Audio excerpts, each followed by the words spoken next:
lows in the mid-30s.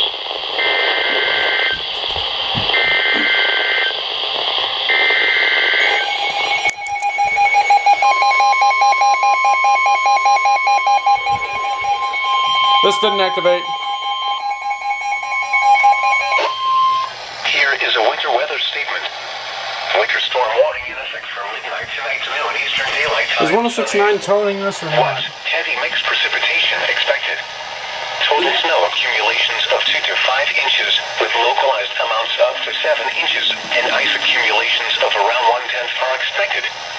A quarter of an inch of ice will be possible across every county. Where?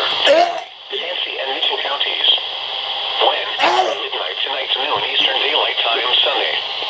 Additional details. Plan on difficult travel conditions. Expect significant reductions in visibility at times.